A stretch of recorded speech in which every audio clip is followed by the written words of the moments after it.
नमस्कार दोस्तों। कहानी का नाम है छलावा। मेरा नाम नितिन कुमार है। मैं रोज़मर्रा के जीवन में परलौकिक चीज़ों को बहुत बार देख पाता हूँ, उन्हें महसूस कर पाता हूँ। आगे क्या होने वाला है, कुछ अच्छी या कुछ बुरी घटनाओं का मुझे आभास हो जाता है। मुझे अक्सर आत्माएं दिखती हैं। नकारात्मक और सकारात्मक शक्तियों के आसपास होने पे मैं उनकी मौजूदगी पहचान हो जाती है। आत्माओं से संपर्क कर पाता हूँ, फिजिकल और मेंटल हीलिंग कर पाता हूँ। शायद यह मेरा बर्थडे गिफ्ट था। कुछ लोग इसे उपहार समझ सकते हैं, लेकिन कुछ लोगों के लिए यह श्राप जैसा है। खैर, ये तो अपनी अपनी भावनाएं हैं और मैं इसे गॉड गिफ्ट की तरह समझता हूँ। इस वजह से परलौकिक गतिविधियों की तरफ मेरा रुझान बहुत है। आज मेरी आयु 29 वर्ष है और यह मेरी आवृत्ति उस समय की है जब मैं तंत्र क्षेत्र में नया साधक। यह अनुभव काली साधना के अनुभव के कुछ वर्ष के आसपास का है। उन दिनों मैं अपने एक दोस्त के किसी रिश्तेदार की शादी में अपने बड़े भाई और कुछ दोस्तों के साथ गया हुआ था। हालांकि मैं जाना तो नहीं चाहता था, लेकिन सुबह से कुछ बुरा एहसास हो रहा था। कुछ तो बुरा होने वाला था। दोस्तों ने कहा, भाई तुम ज़्यादा सोचते हो, हम हैं ना, साथ में हमारे साथ चलो, कुछ मूड भी ठीक हो जाएगा। तो मैं रात को 8 बजे उनके साथ चल गया। हमने बारात, शादी, डांस में बहुत मज़े किए, पर नाचते हुए मेरे 2 दोस्तों से ज़ोरदार वाद विवाद पे झगड़ा इतना बढ़ गया कि मैंने उन्हें समझाया और वहाँ से दूर चला गया। मैं शादी वाला मूड बिगड़ गया था, तो यह और भी बाकी दोस्त मुझे समझाने लगे, मनाने लगे। झगड़ा शांत हो गया था। मैं वहाँ से हटके हम लोग पंडाल में चले गए थे। खाना पीना खाने लगे। तभी फिर से बात अड़ गया, फिर से शुरू हो गया। मेरा मूड फिर खराब हो गया था, तो मैंने थाली वहीं रख दी और कहा, तुम लोग झगड़ते रहो और मैं घर जा रहा हूँ। हालांकि मुझे बाइक चलानी नहीं आती थी। मेरा घर वहाँ से 3 से 4 किलोमीटर दूर था। रात के करीब 1 बज रहे थे। मैं गुस्से में उठा और मेरे दोस्त मुझे रोकने मेरे पीछे पीछे दौड़े। मैंने पंडाल का कपड़ा हटाया और एक तरफ नीचे से बाहर को निकल गया। बिना रुके 5-6 कदम और आगे बढ़ा। यह मेरी पहली गलती थी। मुझे यह पता नहीं था आज मेरे जिंदगी का इतना बड़ा हादसा होने वाला है। परलौकिक जगत का एक बड़ा अनुभव मिलने वाला था। मैं जैसे ही पंडाल के बाहर हुआ, ठंडी हवाओं का झोंका मुझे छूकर निकल गया। मैंने आंखें मीची और गहरी सांस ली। मेरे शरीर में कपकपी सी छूट गई। अचानक सा सन्नाटा छा गया। आसपास तेज अंधेरा और सन्नाटा। मैंने पलट के देखा तो मैंने जिस पंडाल से निकला था वो मेरे पीछे अब नहीं था। ना शादी का कोई शोर और ना कोई पंडाल, एकदम सुनसान। मुझे कुछ समझ नहीं आ रहा था, मैं क्या करूं, कहां जाऊं। मैं कुछ पल भर में कहां आ गया था, मुझे कुछ समझ नहीं आ रहा था। मैं गुस्से में भरा हुआ था। जाने क्यों मुझे इतना आभास भी नहीं हुआ कि मैं अपना ख्याल रख सकूं। मैं कहां हूं और मैं आगे बढ़ गया। बस पता नहीं था कि मैं किसी तरह का जुताई हुआ खेत है। आगे चलने लगा। यूं महसूस हुआ कि मेरे पीछे कोई चल रहा है। मैं उसके और अपने कदमों की आवाज़ सुन रहा था। मैं डर से लड़खड़ा गया। मेरे दोस्त होते तो आवाज़ देते, या कोई सुटपुटाहट सी आवाज़ थी। मैं और तेज़ चलता। जितनी तेज़ मैं चलता उतनी तेज़ी से वो एहसास, वो कदमों की आवाज़ मैं महसूस कर पा रहा था। लगता था जैसे कोई बराबर मेरे साथ ही चल रहा है। मैं रुकता तो वो भी रुक जाता, तो मैं ना चाहते हुए भी दौड़ पड़ा। आसपास अंधेरा बहुत था। मैं पसीनों से लथपथ आसमान में बादलों के चांद को थोड़ा ढक रखा था। चांद की हल्की रोशनी थी, बस फिर भी आसपास देखना बहुत मुश्किल था। मैं कांटेदार झाड़ियों, टीलों, पत्थरों से टकराता हुआ भागता रहा। तभी पीछे से किसी ने भारी आवाज में कहा, रुक जा, रास्ता भूल गया है क्या? वो सुनते ही मैं किसी पत्थर से टकरा के गिर गया। मैं घबराते हुए यहाँ वहाँ देख रहा था, पर वहाँ मुझे कुछ भी दिखाई नहीं दे रहा था। मैं मन ही मन सोच रहा था, हे भगवान, मैं कहाँ फंस गया और मैं क्यों आया हूँ यहाँ। इस शादी में मैं थोड़ा संभलता तो याद आया कि मेरे पॉकेट में मोबाइल था। मैंने उसे निकालकर उसकी लाइट शुरू कर दी थी। देखा तो मोबाइल में बैटरी भी बहुत कम था, नेटवर्क भी बिल्कुल नहीं था। किसी दोस्त को फ़ोन करता तो वो कैसे आस-पास घबराते हुए देखा कि आवाज़ देने वाला कौन है। मेरे मन में कई सवाल उठ रहे थे। यह कोई चोर लुटेरा या कोई भूत प्रेत तो नहीं है? यह जगह कौन सी है? मैं मरने वाला हूँ, मैं घर कैसे जाऊँगा? मैं खुद को संभालते हुए आगे बढ़ा। एक पेड़ दिखाई दिया जिसके नीचे मिट्टी का टीला सा बना हुआ था। मैं थक के उसी पे बैठ गया। तभी किसी ने मेरी पीठ पे जोरदार पंजा मारा। उस पंजे पे तेज नाखूनों थे और वो असाधारण हाथ से काफ़ी बड़ा था। मैं आगे की ओर गिर गया। मेरे शर्ट उसके नाखूनों की वजह से पीछे से फट गए थे और पीठ पे तेज दर्द के साथ साथ जलन सा महसूस होने लगा, मानो पीठ पे गर्म रॉड से चीर दिया गया। मैं संभल के उठा। मेरे हाथ में उसी पेड़ की सूखी सी डाली लग गई। मैं पागलों की तरह चिल्लाता हुआ आगे बढ़ता गया। फिर जोर जोर से चिल्लाने लगा, गालियाँ देने लगा, कौन है, कौन है, जो भी है सामने आओ। उसी पल वो खूंखार हंसी सुनी। मेरा खून जम सा गया। मैं कुछ देर समझ नहीं पाया कि यह हो क्या रहा है। फिर उसने आदमी की तरह एक भयंकर आवाज में कहा, तुझे यहाँ नहीं आना चाहिए था, पर अब चल मेरे साथ, मेरे घर चल, मैं तुझे आराम से सुला दूंगा।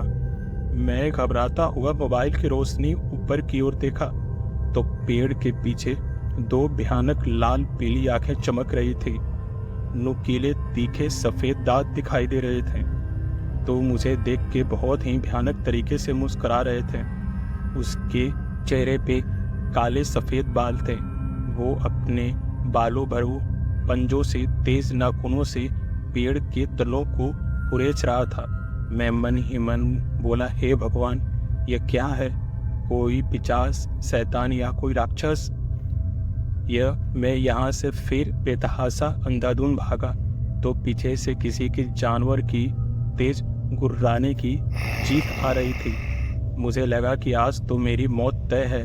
मैं उस जगह से कुछ दूर भागा तो एक कच्ची सी सड़क नजर आई।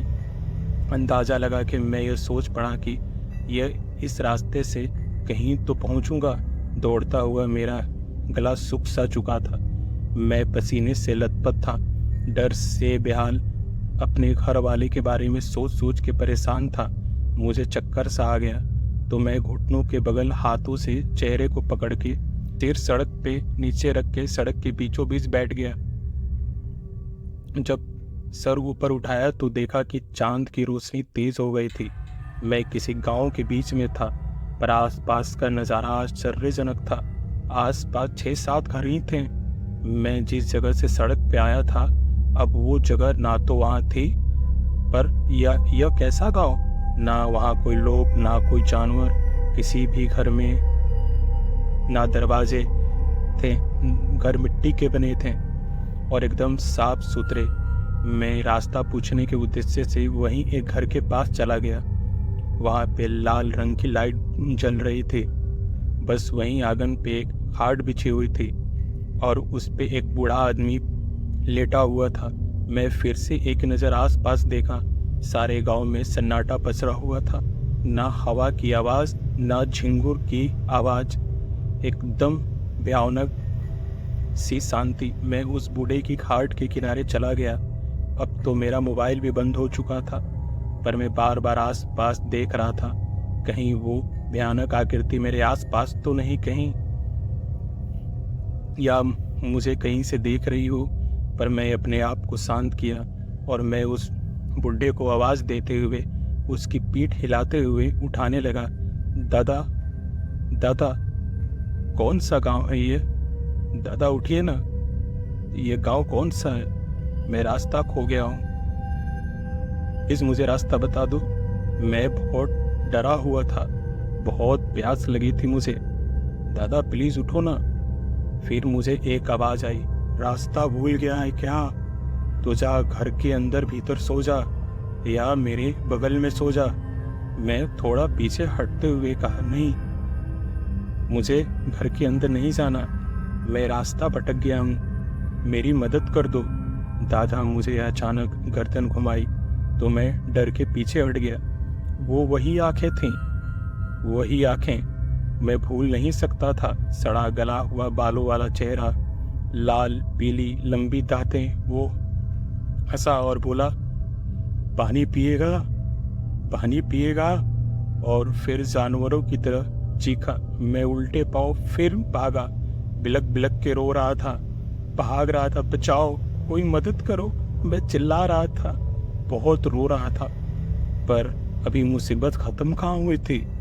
भागते भागते बस पलक झपकते ही सामने का दृश्य बदल सा गया था। मैं किसी जंगल के बीच था। आसपास जंगल और सन्नाटा, और उसके बीच गुजरती हुई एक रोड। वहां पे पुल की तरह कुछ था। मैं उस पे बैठ गया और नियति को मनाने की कोशिश करने लगा। मैं अपने आप से बात कर रहा था, बेटा आज तू नहीं बचेगा, तूने बहुत बड़ी गलती कर दी।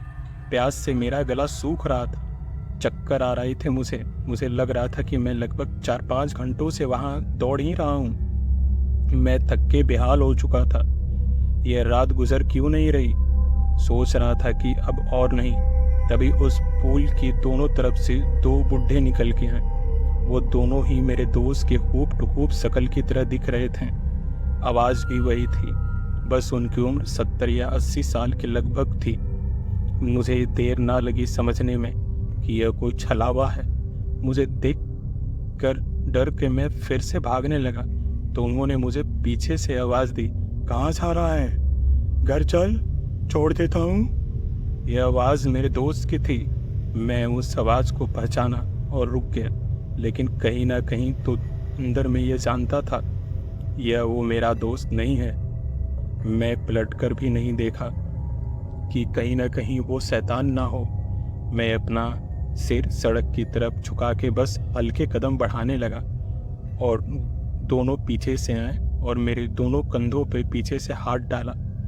वो आकार में असाधारण से लंबे, ऊंचे और चमकीले थे, मतलब उस अंधेरे में भी चमक रहे थे। पर मैंने उनके चेहरे की तरफ देखना नहीं चाहता था। उनके पास चिल्लम जल रही थी। उसने मेरी तरफ बढ़ाते हुए कहा, ये ले, पी ले। इसे मैंने कुछ जवाब नहीं दिया तो दूसरे ने बिल्कुल उसी तरह कहा, कहाँ न पी ले। मैं समझ गया था यह छलावा है और फिर दत्ते बाबा पर।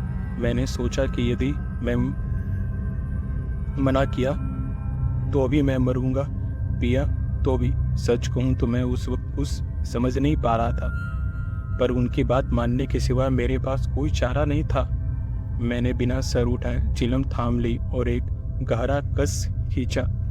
फिर आसपास की तरह आसमान की तरफ उठाया और धुआं ऊपर को धीरे धीरे छोड़ने लगा। उसी के साथ मैं बेहोश हो गया।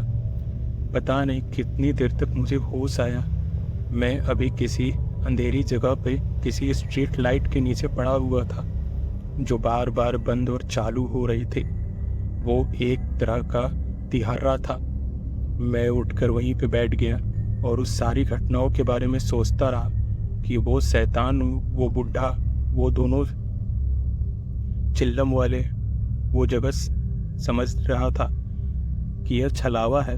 हमारे जिस क्षेत्र में भुलन, भैरव या डगर भुलनी भी कहते हैं। फिर ध्यान आया कि किसी सियाने बुजुर्ग ने मुझे बताया था, यदि सीधे पाँव का जूता उल्टे पाँव में और उल्टे पाँव का जूता सीधे पाँव में डाल लो और उल्टे पाँव के नीचे की मिट्टी उठा के सर के पीछे फेंको और पलटकर पीछे ना देखो तो छलावा पीछे पड़ना बंद कर देता है और हमें सही रास्ता मिल जाता। मैं इस बात की पुष्टि तो नहीं करता, पर मैंने ऐसा किया और आगे सीधा रास्ता चल दिया। धीरे धीरे आंखों के सामने सब धुंधला, सब हो गया। मैं एकदम से अंधेरा छा गया। मैं इस सड़क पे फिर घुटनों के बगल बैठ गया। अपनी आंखें मलने लगा। मुझे लगा कि अब मैं फिर से बेहोश होऊंगा, पर कानों में शादी वाली वो आवाज़ें आने लगी। ढोल ताशी की आवाज़। सामने देखा तो वही पंडाल था जिससे मैं बाहर निकला था। मैं दौड़ा और जल्दी से पंडाल का पर्दा उठाया। मेरे दोस्त मेरे सामने थे। मुझे ढूंढने के बाद आपस में बहस कर रहे थे कि नितिन तुम्हारी वजह से गया और वो आसपास के अंधेरे में कहाँ ढूंढे उसे। मैं उनकी तरफ दौड़ा और उनको धक्का मार के कहा, सालो मरा नहीं हूँ मैं। वो घबराकर मेरे गले लग गए। मैंने उन्हें कस के गले लगाया और तब मुझसे पूछने लगे कि मेरी हालत ये कैसी हुई। मैंने उन्हें बहुत गालियाँ दी, पर उन्होंने मुझे बताया कि मेरे टेंट से निकलने के बाद वो उसी जगह पे निकले थे, पर उन्हें वो कहीं रास्ता दिखाई नहीं दिया। वो गाड़ियों से हर रास्ते पे मुझे उनके आ चुके थे। उन्हें लगा कि मैं किसी से लिफ्ट लेके घर पहुंच चुका हूं। जब उन्हें खबर हुई कि मैं घर पर भी नहीं पहुंचा हूं, तो वो मुझे वहीं पे ढूंढने लगे। मुझे फ़ोन भी किया, लेकिन मेरा फ़ोन करवेज एरिया से बाहर आ रहा था। मेरी हालत देख वो सब लोग बहुत ही डर गए थे, क्योंकि मैं तब भी काँप रहा था। कपड़े, शरीर, हालत अस्त व्यस्त थी। मैं खूब पानी पिया और अपना मुंह धोया। समय पूछा तो वो वक्त रात के 2 बज रहे थे। मतलब मुझे पूरी रात भागने दौड़ने का अनुभव हुआ और यह बस 1 घंटा बीता। मैं तुरंत घर को निकला और रास्ते में हनुमान जी का मंदिर पड़ता है, वहाँ पे सर झुकाया और उसके बाद घर आया। अगले पूरा दिन मुझे तेज़ बुखार और पीठ में तेज़ दर्द रहा। तबीयत खराब होने के अगले दिन मैं उसी जगह पे चला गया। मैं उस रात जिन जिन जगह को देखा था, उन जगहों से मिलती जुलती कोई भी चीज़ वहाँ नहीं थी। वो पुल भी वहाँ नहीं था, ना ही वो गांव और ना ही वो पेड़। आज भी वो वाक़या मुझे याद है। उस भयानक रात की यादें आज भी मेरे दिमाग में ज़िंदा है, और जब भी मैं उसे याद करता हूँ तो मेरी धड़कन तेज़ हो जाती है। मैं नहीं समझ पाया कि मैं किस दूसरी दुनिया के दरवाजे से किसी अलग आयाम में प्रवेश कर चुका था। वो छलावा था या कोई अलग दुनिया जहाँ आत्माओं का निवास होता है। लेकिन अनुभव के बाद मेरा एक ही मानना था, यह दोनों से दिखने वाले चमकीले आदमी दत्ते बाबा ही थे। उन्होंने ही मुझे इस छलावे से बाहर निकाला था। तो दोस्तों, यह है मेरा अनुभव, मेरे जीवन की एक भयंकर याद। जो आपको यह किस्सा कहानी कैसी लगी, आप कमेंट करके ज़रूर बताएं। चैनल को सब्सक्राइब ज़रूर करें। मिलते हैं हम जल्दी अगली नई कहानी में। तब तक के लिए धन्यवाद। जय महाकाली।